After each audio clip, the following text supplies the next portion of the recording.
వెళ్ళడానికి సిద్ధమయ్యావు కదో? అవును రాధ, వెళ్ళవలసిన సమయం వచ్చింది. రేపు వీడ్కోలు ఇవ్వడానికి గోకులం వస్తావుగా? రాను.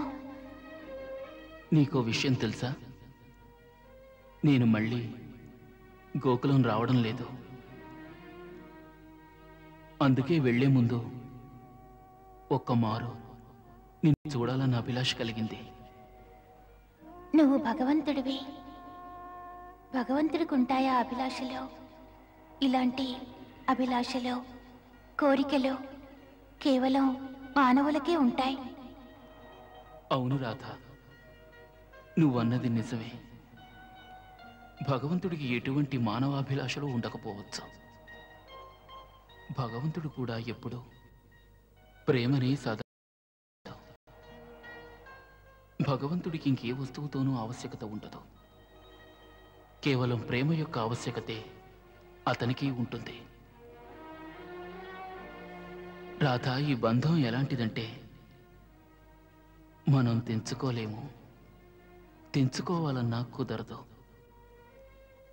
అందుకే నా విజ్ఞాపన ఏమిటంటే, నువ్వు కఠినాత్ముడవు. ప్రేమలో ఆసక్తిరాలైన దానిని ఇంకా ఆసక్తిరాల్ని చేస్తున్నావు. 10 మందిలో నా ఆసక్తిని తెలియచేసి ఇంకా పరిహాసం చేయాలనుకుంటున్నావు. లేదు రాధ, మనం ఏకాంతంలో కలుసుకుందాం. తప్పకుండా వస్తాను.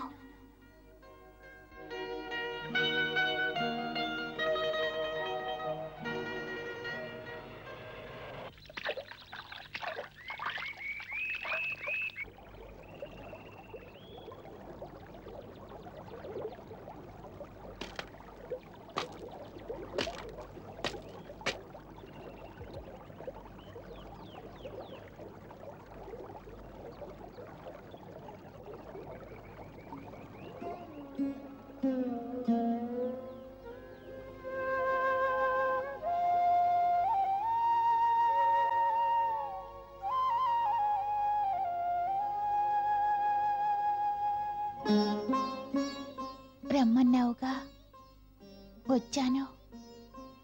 చెప్పు, ఏం చెప్పదలుచుకున్నావో? చెప్పడానికి ఏమీ లేదు. నేను వెళ్ళడానికి నీ నుంచి అనుజ్ఞ తీసుకోవడానికి వచ్చాను. అనుజ్ఞ తీసుకువెళ్ళేందుకా? నా ప్రాణాలు తీసుకువెళ్ళేందుకా? రాధ, మన ఇద్దరి ప్రాణాలు ఒక్కటే. కేవలం శరీరాలే రెండు. ఎడబాటన్నది శరీరాలకు మాత్రమే. మరైతే మనం వేరైన తరువాత మన స్థితి ఏమిటో ఆలోచించావా? ఆలోచించాను. నిర్ణయించబడిన లీలలను అవశ్యం కొనసాగించవలసిందే. నాకంటూ కొన్ని బాధ్యతలున్నాయి. వాటిని నిర్వర్తించడం నీ కృష్ణుడికి తప్పదని నీకు బాగా తెలుసు. తెలుసు. ఇప్పుడు నీ లీలలో బాధ్యతా నిర్వహణ రాధ కంటే ముఖ్యమయ్యాయి. మరొక విషయం నీకు తెలియదో? నీ రాధకు నీకంటే ముఖ్యమైంది ఏదీ లేదో. ఈ లోకంలో ఏదీ ఉండదో. తన సకల కర్తవ్యాలు, తన ఆశలు, తన ఆశయాలు, ఆకాంక్షలు, తను చేసే పూజలు, అర్చనలు సర్వం కృష్ణయ్య పాదాలకే అర్పితం. ఆ పాదాలను నాకు దూరం చేస్తావా? ఏ విధంగా యజ్ఞానంతరం యజ్ఞగుండంలో కాలిన పుడకల బూడిద మిగులుతుందో అదే విధంగా నీవు వెళ్ళిన తరువాత బృందావనంలో కేవలం రాధ బూడిదే మిగులుతుంది. ఈ బాధ మర్మం నీకేమాత్రం తెలియదు. కేవలం ఓ ప్రేమికురాలికి మాత్రమే తెలుస్తుంది. ప్రేమికురాలికి మాత్రమే కాదు, ప్రియునికి ఆ బాధ తప్పక ఉంటుంది. అంత ఉండదో. ప్రియుడు పురుషుడిననే అహంకారంతో బాధను సహించగలడు. మరి ప్రేయసికి అది అసాధ్యం.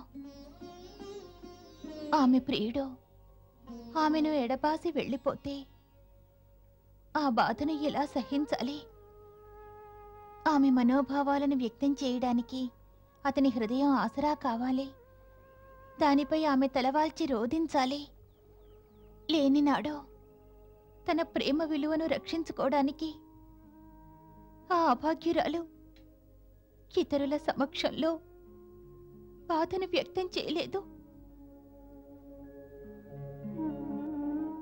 నువ్వేమో కర్తవ్యం పేరుతో ఒకప్పుడు రాజకీయాలపై, ఒకప్పుడు యుద్ధంపై, ఒకప్పుడు ధర్మ సంస్థాపనపై నీ మనసును లగ్నం చేయగలవు.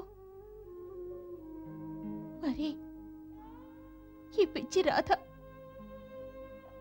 తన ఒంటరితనాన్ని, హృదయంలోని శూన్యాన్ని ఎవరితో చెప్పుకోగలదు? ప్రియుడితోనే. ప్రియుడితోనా? ప్రియుడితోనే.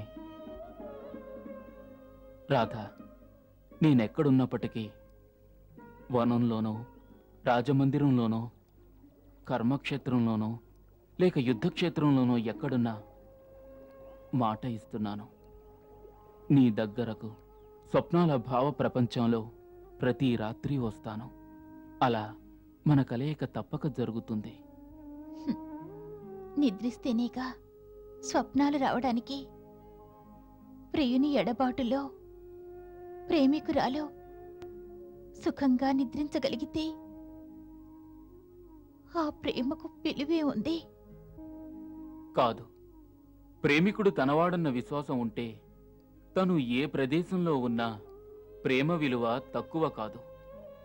అది నరకలోకం కావచ్చు, స్వర్గలోకం కావచ్చు, లేక స్వప్నలోకం కావచ్చు. ఎలా మారిపోయావు! స్వప్నాలంటూ మభ్యపెడుతున్నావు. అప్పుడప్పుడు నేను అనుకుంటాను, నేను గోలోకాన్ని విడిచి ఈ బృందావనానికి ఎందుకొచ్చానా అని.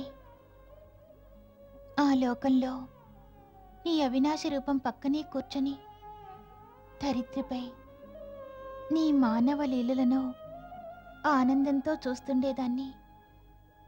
ఎందుకిలా నీ ప్రేమలో పడి పిచ్చిదానిలా నీ వెంట ఈ మధ్యలోకానికి వచ్చానో. నువ్వెందుకొచ్చావో నాకు తెలుసు.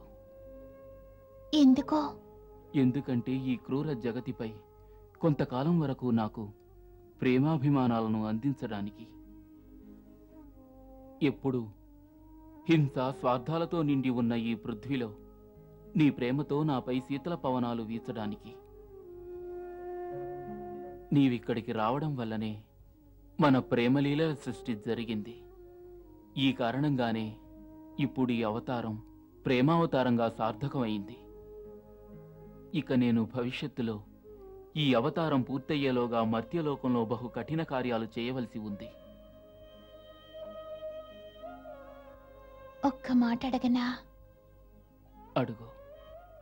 ఎప్పుడు అంటావుగా, నువ్వెల్లప్పుడూ భక్తులకు, ప్రేమికులకు వశుడనని. వారు ఏమడిగినా నెరవేరుస్తానని. అవశ్యం. నేనిప్పుడు ఈ బృందావనాన్ని విడిచి నువ్వు వెళ్ళకూడదని అడిగితే ఉండిపోతావా?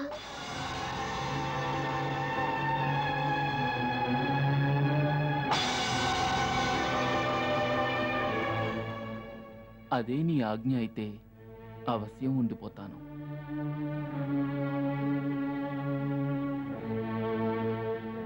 అయితే సరే, ఇప్పుడే ఆజ్ఞనిస్తున్నాను. మాట ఇవ్వు, నువ్వెప్పుడూ నాతో పాటే ఉంటానని.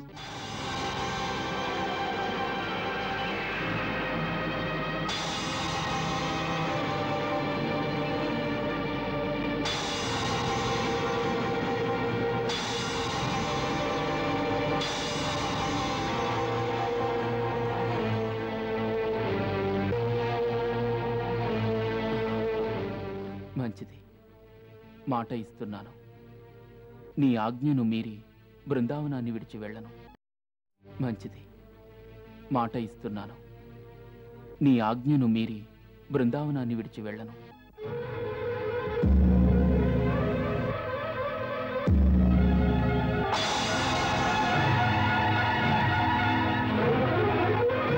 అయితే నా చెంత కూర్చో, మురళిని మ్రోగించు. ఆజ్ఞాబద్ధుడను.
మాత, తమరు జగజ్జనని,